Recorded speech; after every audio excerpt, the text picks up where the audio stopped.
ये कहानी एक खूबसूरत जंगल की है। उस जंगल में चीकू और कालू नाम के दो अच्छे दोस्त रहते थे। चीकू बहुत मेहनती और ईमानदार था, जबकि कालू आलसी और कामचोर था। चीकू काम की तलाश में रहता था, लेकिन उसके हाथ कोई काम नहीं लगता था।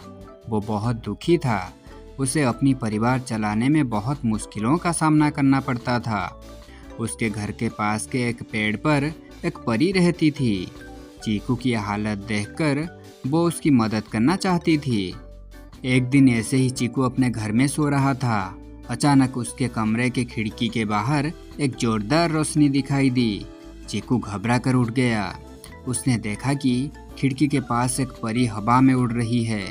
ये देखकर चीकू चौंक गया। अरे, ये तो एक परी है। कहीं मैं सपना तो नहीं देख रहा ना? चीकू अपने बिस्तर से उठ खड़ा हुआ। वो परी घर के अंदर आ गई।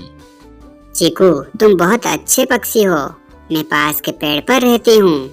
मुझे तुम्हारी हालत के बारे में सब पता है, इसलिए मैं तुम्हें कुछ देना चाहती हूँ। परी चीकू को एक तस्वीर देती है। चीकू, ये एक जादुई आइसक्रीम घर की तस्वीर है। इस घर में बहुत सारे हीरे जवाहरात छुपे हैं, जो तुम्हें मिल जाएंगे। लेकिन घने जंगल में छुपे इस घर को तुम्हें खुद ही ढूंढना होगा। और याद रहे, अगर तुमने लालच करके कुछ इस घर से लाए तो तुम हमेशा के लिए इस घर में कैद हो जाओगे। दूसरे दिन चीकू अपने दोस्त कालू को ये सारी कहानी बताई। कालू ये सुनकर खुश हो गया और उस तस्वीर को अपने साथ लेकर वो दोनों उस जादुई घर की तलाश में निकल पड़े। जंगल में उस जादुई घर को ढूंढते ढूंढते वो काफी दूर तक आ पहुंचे और आखिर में उन दोनों को वो जादुई आइसक्रीम घर मिल ही गया। उन दोनों ने उस जादुई आइसक्रीम घर को देखकर आश्चर्यचकित रह गए। वो आइसक्रीम का घर देखने में बहुत खूबसूरत था। अरे वाह, ये घर तो बहुत सुंदर दिख रहा है। तुम यहीं रुको, मैं अंदर जाकर देखता हूँ कि अंदर क्या है। चीकू अकेले ही सब धन लेना चाहता है, लेकिन मैं ऐसा नहीं होने दूंगा। रुक जाओ चीकू, मैं भी तुम्हारे साथ आता हूँ। ठीक है, चलो, लेकिन याद है ना परी ने क्या कहा था? अगर लालच में आकर अपना हिस्सा लोगे तो हमेशा के लिए उस घर में कैद हो जाओगे। इसलिए जरा सोच संभल कर बर्ताव करना। हाँ हाँ, तू मुझे मत सिखा, मुझे सब पता है। वो दोनों उस जादुई घर के अंदर जाते हैं। जैसे ही वो घर के अंदर जाते हैं, घर का दरवाजा अंदर से अपने आप बंद हो जाता है। वो देखते हैं कि उस घर में बहुत सारे सोने, हीरे और जवाहरात रखे हुए हैं। परी के कहे अनुसार चीकू अपने ज़रूरत के हिसाब से धन ले लेता है। वो कालू को भी अपना हिस्सा लेने को कहता है, लेकिन इतने सारे हीरे जवाहरात देखकर कालू अपना लालच रोक नहीं पाता। चीकू, तुम एक काम करो, तुम अपना हिस्सा लेके बाहर जाओ, मैं बस तुम्हारे पीछे ही आता हूँ। देखो कालू, मैं तुम्हें फिर एक बार कहता हूँ, जितना ज़रूरी है बस उतना ही धन लेना। लालच की तो पछताओगे, तब मुझे मत बताना। अरे हाँ हाँ, तुम फिक्र मत करो, मैं सब देख लूँगा। अब बाहर जाके मेरा इंतजार करो, मैं अभी आया। जैसे ही चीकू बाहर आया, कालू पर उसका लालच हावी हो गया। वो उस घर में पड़ा सारा सोना और जवाहरात एक साथ इकट्ठे करने लगा। तभी अचानक उस घर में एक तेज रोशनी चमकी। उस घर के दरवाजे अंदर से बंद हो गए। वो सारा सोना, हीरा और जवाहरात एकदम से गायब हो गए और उन्हीं के साथ वो घर भी। चीकू बाहर खड़ा ये सब नज़ारा देख रहा था और आइसक्रीम घर के साथ साथ अपने दोस्त को भी गायब हुआ देख वो बड़ा ही निराश हो गया। वो जादुई आइसक्रीम घर और कालू दोनों कभी उस जगह वापस नहीं आए। तो दोस्तों, इस कहानी से हमें ये सीख मिलती है कि हमें कभी भी लालच नहीं करनी चाहिए। लालच का फल हमेशा बुरा ही होता है।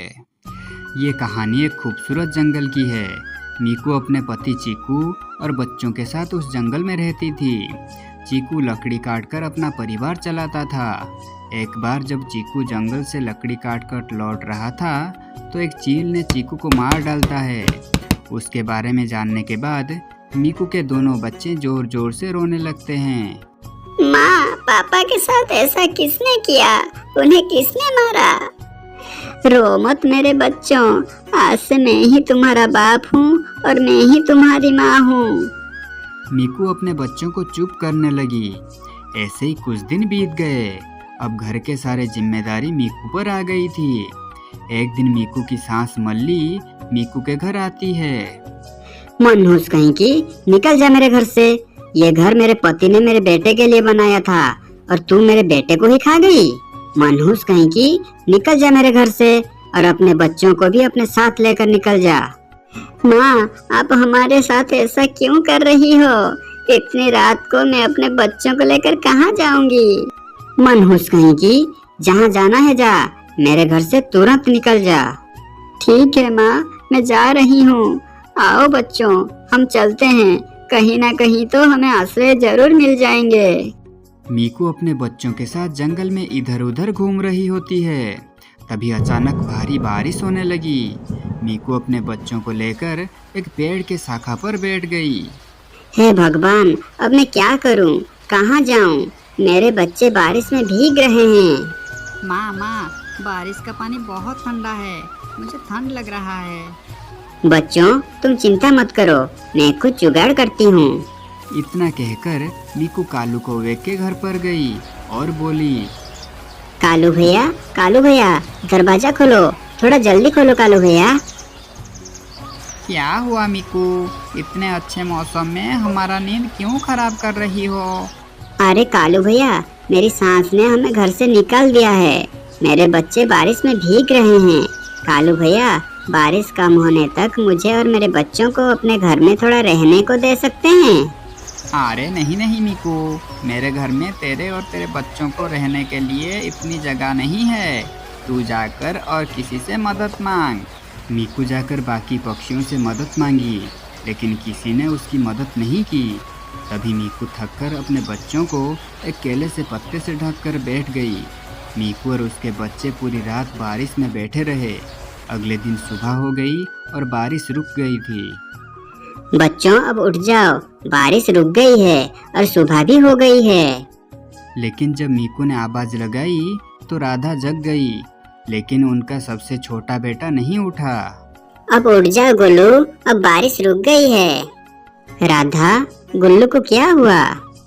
पता नहीं माँ, गुल्लू क्यों नहीं उठ रहा? मीकू ने गुल्लू को बहुत आवाज दी, लेकिन गुल्लू नहीं उठा। मीकू को अब एहसास हो चुका था कि गुल्लू अब इस दुनिया में नहीं रहा।